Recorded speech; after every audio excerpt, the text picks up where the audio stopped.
being furious with my father, and refusing to go to his wedding. I, 27M, have two siblings, 24F and 20M. We used to belong to a family of 5, but sadly our mother passed away from cancer earlier this year. It has been tough for all of us, but has been especially hard on my younger brother who is currently in college. He failed 2 semesters in a row this year due to difficulty coping with this situation and is on the verge of being suspended. Only 2.5 months after my mother's death, my father informed my sister and I that he had already found a new girlfriend and was in a serious relationship. My sister and I were shocked and disappointed. Finding a new partner after only 2.5 months seemed rushed and offensive. My sister and I explained to him that while we were willing to accept him moving on to someone else, we were however not interested in being involved with this new woman in any way. It was just too soon. We also made it very clear to him that he needed to hide this situation from our brother who was struggling to pass his classes. This was his last chance, and if he were to fail the semester again due to difficulty coping with the situation, he would be suspended for a year.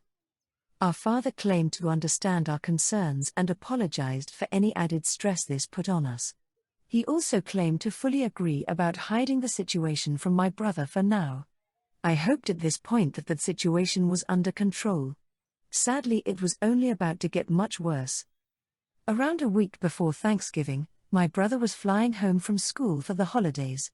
At his school they get around 10 days off before they have to fly back to take their final exams. School is on quarter system. My sister and I expected our dad to stay home to spend time with our brother. After all, this was the first major family holiday since our mother's passing, and we assumed our dad would want to make sure our brother was okay and ready for exams. We were mistaken.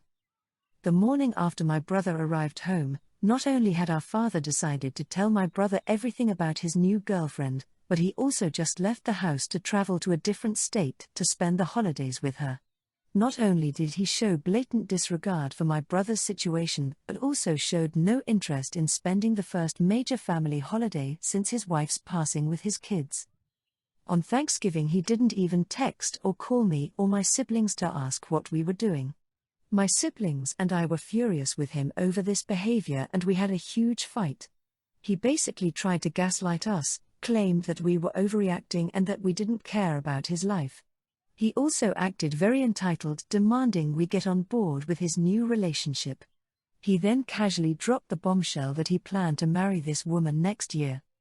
Given his blatant disregard for my brother's well-being and overall distasteful behavior, I've decided I won't be going to his wedding, and I basically don't speak with him at all beyond replying yes or no the rare times he does message me. Comment 1. NTA. I mean, I don't know that planning to not tell him was the ideal way to go. But the way your father is acting is certainly callous to y'all, to bow out of your first major holiday without your mom, his wife, without any notice whatsoever or forethought into how this would affect you and your siblings.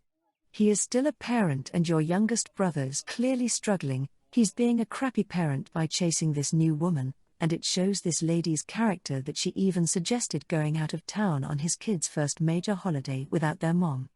Just uck. I'm so sorry. Comment 2. I would advise you to get anything of sentimental value out of your parents' home before the girlfriend sets up shop.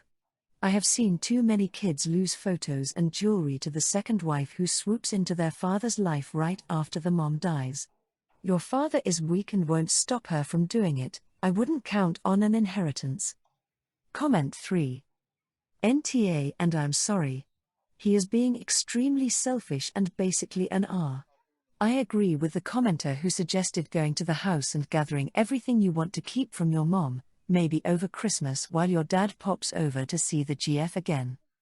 If my father had done this after my mom died, I don't think I would be able to forgive him. Not for the relationship, but because he has destroyed the relationships with his kids by being so self-centered. Please keep your sibling close and support them both.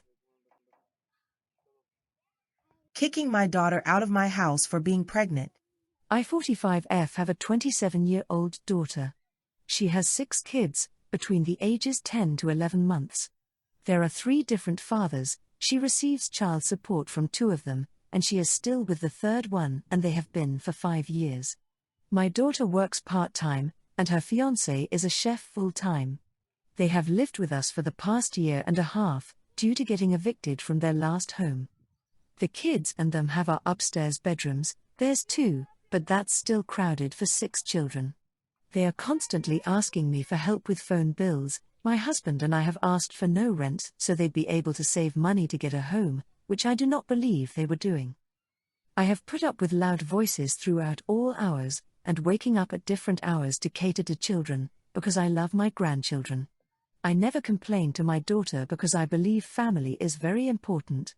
It's just that my children are all grown up. My youngest moved out 4 years ago. My husband and I had hopes to remodel. We didn't expect them to be living here this long. On Christmas Eve, my daughter gathered us all around and announced they were pregnant with baby number 7. Everyone was all excited, but I felt dread. That would mean another child in our house with not much room. I looked over at my husband and could tell he felt the same. We discussed later and decided we were going to have to ask them to move out. Last night at dinner I brought it up to my daughter and her boyfriend, and we told them they have 2 months to find a place because we cannot have another child here. My daughter started crying, saying she couldn't believe I'd throw her to the streets for having a baby, that this was completely unfair and not enough time. I told her I was sorry, it was painful for me as well, but these living conditions were impossible. She demanded I give her more time or she'd go to the courts, and I told her newsflash, the courts only gives you 30 days. She then said my grandchildren were going to be homeless because I was selfish.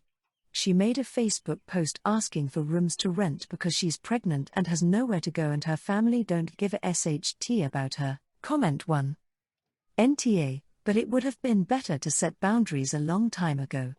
Your daughter and her boyfriend need to grow up, and maybe this will be a life lesson to them. I do agree that it would be good to extend the deadline a bit, but then compromise by charging rent and for instance saving it for them for a future rental place. Comment 2. Inconsiderate people take from you until you have nothing left to give, then get upset and say you don't care and aren't doing anything for them. Meanwhile, they have done nothing to help themselves all the time you were helping them. They put the consequences of their bad decisions on you. How can you let me be on the street? Then they rally the troops by telling everyone how mean you are to them. No good deed goes unpunished. NTA. Daughter has to learn to be an adult and take care of herself and her children. I know it wasn't an easy decision, but you need to protect your sanity. For those telling you that you should let her stay, pass on their info to your daughter as potential places to live. Comment 3. NTA. Your daughter has been having babies since she was 16 years old. If she hasn't figured out how not to get pregnant by now, she never will. Anyone who tells a real lie who let their family live rent-free in their home they'd take them to court after they are asked to move out, never intended for it to be a temporary arrangement. Refusing to babysit a special needs stepnephew. I, 24F, recently moved to the same city as my brother. My brother has my niece Olivia, 10F, with his late wife. He's been married for 2 years to Kate, who has a kid from a previous relationship, Tim, 7M. Tim is autistic. Tim alternates 1 week with his dad and another with my brother and Kate. I agreed to babysit Olivia today while my brother and Kate run some errands for 5 to 6 hours. Tim was supposed to be with his dad. The night before, Kate called and asked me to watch Tim as well as there was some emergency at his dad's and he dropped Tim off at her place. Kate said Tim would be fine just watching some movies and then a nap. As long as I stick to this routine, there should be no problem. She would provide the movies and the snacks he was comfortable to eat. The thing was, I planned to take Kate to a cafe she told me she wanted to visit. It was supposed to be a surprise. Having to stay home with Tim would greatly change the flow of our day. In addition, I have met Tim like twice and don't know him well. I have no experience with special needs kids and didn't think I was equipped to look after one. Due to these reasons, I refused to babysit Tim. I told them I could only take Olivia as previously agreed. My brother and Kate called me after not helping out. They told me an extra kid costed me almost nothing, while their only other option was to bring Tim to Kate's mom, who can't drive and lives almost an hour away. They still brought Olivia over and we had a great time. They picked up Olivia 2 hours later than they were supposed to and Tim was crying.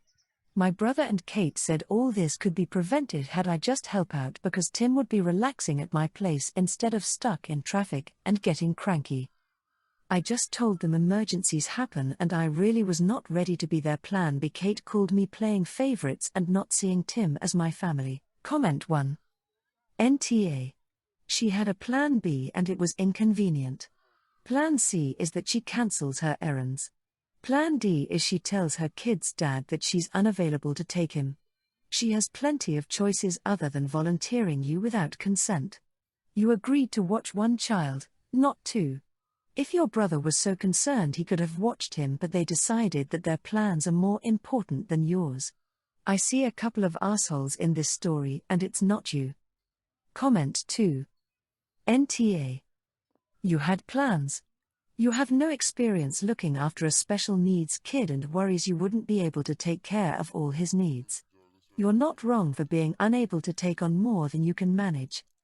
Parents of special needs kids really must have plan B and C available. Not everyone is able to take care of their kids, especially on such short notice. Comment 3. NTA, you made plans with Olivia. Kate could have cancelled her ridiculous 5 to 6 hours of errands plan and watched her own child. Let's face it, they must have had some kind of a date day planned. I'm skeptical that it was a full day of errands that required both parents. And I'm sure Olivia loved the time with you. It sounds like she may have years ahead of her being stuck doing whatever doesn't break Tim's routine in the years ahead, so it's important that you made this time just for her when you had the opportunity. Refusing to childproof my house? My wife and I have a daughter, 23, called Katie, who has an almost 1-year-old son named Jesse. Katie still lives at home with us, which isn't ideal, but we've had to make do with the situation. My wife has basically become a second mother to Jesse and we have both been helping out Katie as much as possible, as Katie and the father are no longer together. He still does his part, but since Katie still lives with us, Jesse is with us most of the time. I would rather not have Katie still living with us, but she had nowhere else to go, so we couldn't kick her out with a child. My wife doesn't have as much of a problem with her living at home as I do, but the main thing that annoys me is that Katie spends her money on stupid things that she doesn't need instead of saving up for her own place. We've given her so much and she basically just throws it back in our faces. Jesse is starting to walk around furniture and is getting more adventurous, so Katie bought corner protectors and cabinet locks to put around the house as well as baby gates. She came to me and asked me if I could help her put them on stuff and put up the gates, but I told her that I didn't want to start putting all of that around my house. She said we need them up to keep Jesse from hurting himself, but I reminded her that Jesse has a whole nursery that he can learn to walk in, so he doesn't need to be walking around the kitchen or living room or any other room, and it's her responsibility to make sure he doesn't injure himself. We got into an argument about it and I basically told her he's saving her money to get her own place where she can do whatever she wants instead of buying more things to put in my house.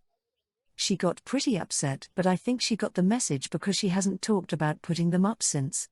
My wife asked me why I wouldn't help her out and I told her that if we start childproofing our house, it will give Katie the impression that we're willing to accommodate her and Jesse for as long as she wants and that she can live with us for God knows how long.